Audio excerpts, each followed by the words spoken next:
जादुई घर। एक समय की बात है। एक शहर में मोनू नाम का लड़का रहता था। उसके माँ बाप नहीं थे, पर उसकी एक बड़ी दीदी थी जो घरों में काम किया करती थी और अपना घर चलाती थी। मोनू रोज काम की तलाश में इधर उधर भटकता रहता था। उसे कोई काम नहीं मिलता था क्योंकि वो बहुत पढ़ा लिखा नहीं था। क्योंकि वो अपनी बहन की कोई भी मदद नहीं कर पाता था, इसलिए वो काफी उदास रहता था। एक दिन की बात है। मोनू काम की तलाश में जा रहा था। रास्ते में उसने देखा कि एक लड़की जोर जोर से रो रही थी। मोनू उसके पास जाता है। अरे क्या हुआ? तुम रो क्यों रही हो? क्या मैं तुम्हारी कोई मदद कर सकता हूँ? हाँ, क्या तुम मुझे ऐसी जगह लेकर जा सकते हो जहाँ मुझे थोड़ी धूप मिले? हाँ, क्यों नहीं। मोनू उसे सहारा देके एक खुले बगीचे में लेकर जाता है जहाँ पर धूप ही धूप थी। धूप लगते ही लड़की एक सुंदर परी के रूप में बदल जाती है। मोनू बहुत ही आश्चर्यचकित हो जाता है। अरे ये क्या? आप तो एक परी हो, पर आप यहाँ कैसे आई?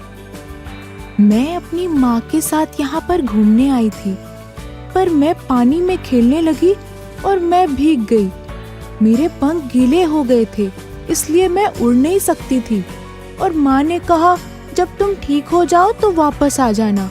और मैं अपने पंखों के सूखने का इंतजार कर रही थी।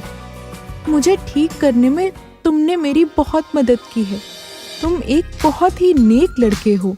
मैं तुम्हारी कुछ मदद करना चाहती हूँ। परी जादू की छड़ी घुमाती है और उसके हाथ में एक तस्वीर आ जाती है। तस्वीर में एक बहुत सुंदर घर बना हुआ था। परी उस तस्वीर को मोनू को देते हुए कहती है, लो, तुम अपने घर में दीवार पर इसे लगा देना और काम की तलाश में निकल जाना। रास्ते में तुम्हें यदि कहीं ऐसा घर दिख जाए तो उस घर के अंदर जाना। वहाँ तुम्हें जरूरत का हर सामान दिखेगा, पर तुम उसी सामान को बाहर ले आना जो तुम्हें जरूरत हो। अगर तुमने लालच की तो घर अचानक गायब हो जाएगा। लेकिन हाँ, तुम किसी और की मदद करना चाहोगे तो वो घर तुम्हें कभी भी कहीं भी दिखाई दे सकता है। तुम कभी भी किसी को भी घर के अंदर लेकर मत जाना, नहीं तो तुम्हें कुछ भी दिखाई नहीं देगा। ये कहकर परी अपने देश परी लोक में वापस चली जाती है। मोनू तस्वीर लेकर अपने घर की ओर चल देता है और घर में जाकर अपनी बहन को सारी बातें बताता है और फिर तस्वीर को घर की एक दीवार पर लगा देता है और दूसरे दिन सुबह अपने काम पर निकल जाता है। काम खोजते खोजते जब वो बहुत थक जाता है तो उसे अचानक वही घर दिखाई देता है। मोनू घर देखकर बहुत खुश हो जाता है और वो घर के अंदर जाता है। अरे वाह, यहाँ तो जरूरत की हर चीज है। कोई बात नहीं, मुझे तो दीदी के लिए कपड़े, खाने का कुछ सामान और घर की कुछ चीजें ही चाहिए। मोनू घर के जरूरत का सामान थोड़ा थोड़ा ले लेता है और अपने घर की ओर चला आता है। उसकी दीदी उसके हाथ में इतना सारा सामान देखती है तो बहुत खुश होती है। एक दिन की बात है। उसके पड़ोस के घर में बूढ़ी औरत रहा करती थी जो अचानक से बहुत ही बीमार हो गई। दवा की दुकान कुछ नजदीक में ना होने के कारण मोनू सोचता है कि अगर मेरे पास उस घर का पता होता तो मैं दादी माँ को जल्दी से दवा लाकर दे सकता था। मोनू के ऐसा सोचते ही अचानक से वो जादुई घर उसके सामने दिखाई देता है और वो दौड़कर घर के अंदर जाता है और दादी माँ के लिए दवा लेकर वापस आता है। इस प्रकार धीरे धीरे मोनू आस पड़ोस के लोगों की मदद करने लगा। मोनू को बहुत खुश देखकर उसके दोस्त सोनू ने सोचा कि मोनू तो कोई काम करता नहीं है, आखिर इतना खुश कैसे रहता है और लोगों की इतनी मदद कैसे करता है। ये सोचकर सोनू उसका पीछा करता है। उसका पीछा करते करते अचानक सोनू क्या देखता है कि मोनू एक घर के अंदर जाता है और वहाँ से बहुत सारी चीजें लेकर बाहर आता है। अच्छा, तो ये बात है। मोनू ये सब चीजें यहाँ से लेकर आता है। अगली बार आने दो मोनू को, देखता हूँ उस घर में ऐसा क्या है। दूसरे दिन सोनू मोनू के पीछे पीछे उसी घर के अंदर जाने के लिए तैयार रहता है और वो उसके पीछे पीछे घर के अंदर चला जाता है। घर के अंदर सारी जरूरत की चीजों को देखकर वो खुश हो जाता है, पर जैसे ही सोनू ने चीजों को हाथ लगाया वो चीज गायब हो गई। मोनू समझ जाता है कि जरूर घर में और कोई आ गया है। पीछे मुड़कर देखता है तो उसका दोस्त सोनू खड़ा था और ये क्या, अचानक से वो घर गायब हो जाता है और दोनों एक मैदान में खड़े हुए मिलते हैं। सोनू, तुम अंदर क्यों आए? आने के पहले मुझे पूछना था ना। तुम्हें कुछ चाहिए था तो मुझसे मांग लेते। पीछे पीछे आने की क्या जरूरत थी? अब मैं क्या करूं? घर तो गायब हो गया, अब मैं किसी की मदद भी नहीं कर सकता। लेकिन ये सब क्या हुआ? ये घर कैसे गायब हो गया? ये एक जादुई घर था जहाँ सिर्फ मैं ही जा सकता था और कोई जरूरत की चीज मैं इस घर से ला सकता था। हाँ, लेकिन सिर्फ जरूरत की चीज। तुमने ये क्या किया सोनू? मुझे माफ कर दो दोस्त। मुझे ये बात पता नहीं थी कि अगर मैं घर के अंदर आऊंगा तो ये जादुई घर गायब हो जाएगा। घर के गायब हो जाने से मोनू बहुत परेशान हो जाता है और वो भगवान से प्रार्थना करने लगता है। तभी वही परी अचानक से वहाँ आ जाती है और मोनू से कहती है, मोनू, मैं तुम्हारे काम से बहुत खुश थी, पर तुम्हारे दोस्त के आने से ये जादुई घर गायब हो गया।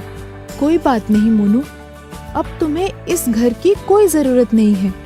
तुम इतने संपन्न और मेहनती हो चुके हो और तुम्हारे अंदर इतनी दया की भावना भर चुकी है कि अब तुम्हें कभी भी कोई भी काम देगा। तुमने इतने लोगों की मदद जो की है। आप सच कहती हो जादुई परी। मुझे अब इस जादुई घर की कोई जरूरत नहीं है। अब तो मेरे साथ मेरा पूरा गांव है।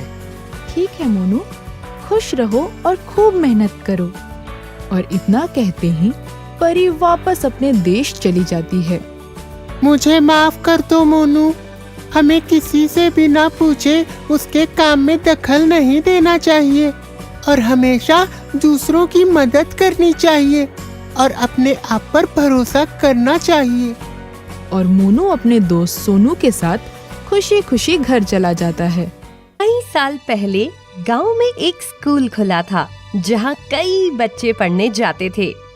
वहां के मास्टर जी काफी कड़क स्वभाव के थे। वो कभी भी किसी को देर से आने नहीं देते थे, पर सूर्या नाम का एक बच्चा हर रोज देर से आता था। ओहो, आज फिर से लेट। क्या तुम्हें पढ़ना पसंद नहीं? तुम्हारी माँ तुम्हें जगाती नहीं? सूर्या चुपचाप मास्टर जी की डांट सुनता रहता और फिर बेंच पर जाकर बैठ जाता। दूसरे दिन, ओ सूर्या, तुम्हें समझ नहीं आता क्या? और ये क्या हाल है? ना कपड़े ठीक है ना जूते। तुम नहाते भी हो या नहीं? या फिर उठने के बाद सीधे यहीं आ जाते हो?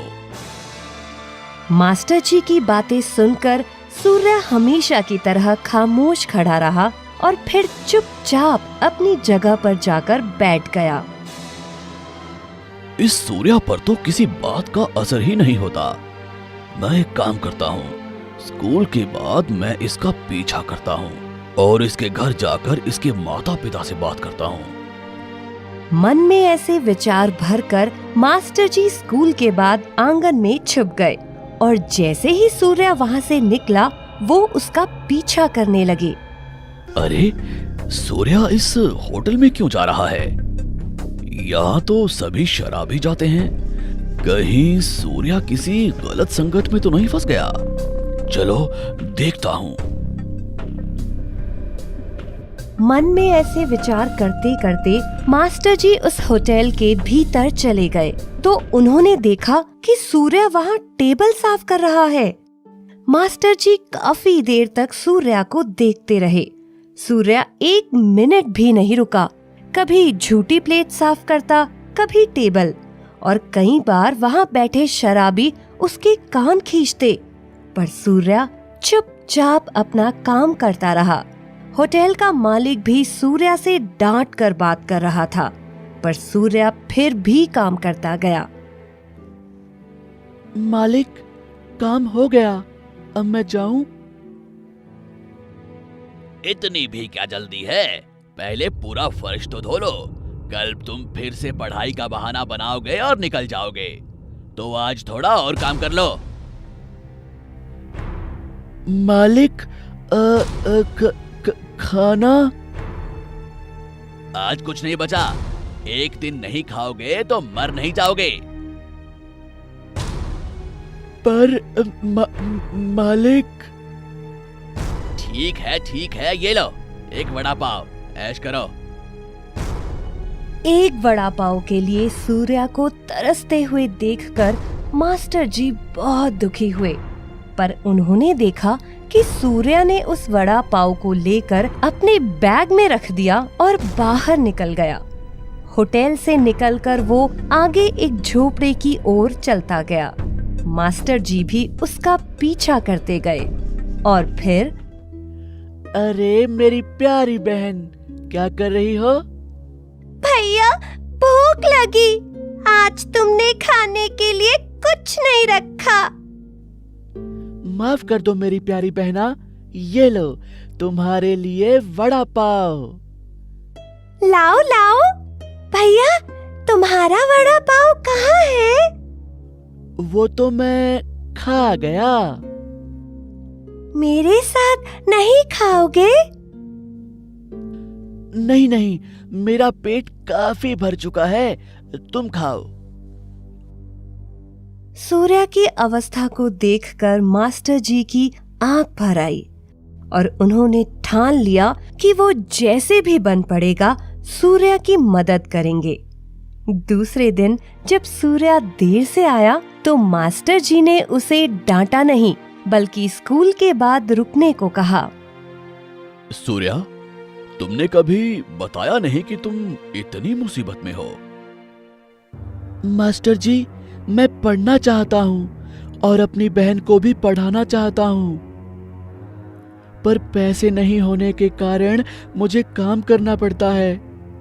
हम अनाथ जो हैं, मेरे जैसे कई बच्चे पढ़ना तो चाहते हैं, लेकिन वो भी अपने परिवार की जिम्मेदारियों के चलते काम करते हैं। सूर्या, तुम चिंता मत करो। आज से तुम्हारी और तुम्हारी बहन की पढ़ाई की जिम्मेदारी मेरी। और हाँ, हर रविवार को मैं तुम्हारी बस्ती के बच्चों को फ्री में पढ़ाऊंगा, ताकि सभी को शिक्षा मिल सके। शुक्रिया मास्टर जी, मैं जिंदगी भर आपका आभारी रहूंगा। तो इस तरह मास्टर जी ने सूर्या की किस्मत बदली और सूर्या ने भी मेहनत करके आगे बढ़ने की ठान ली।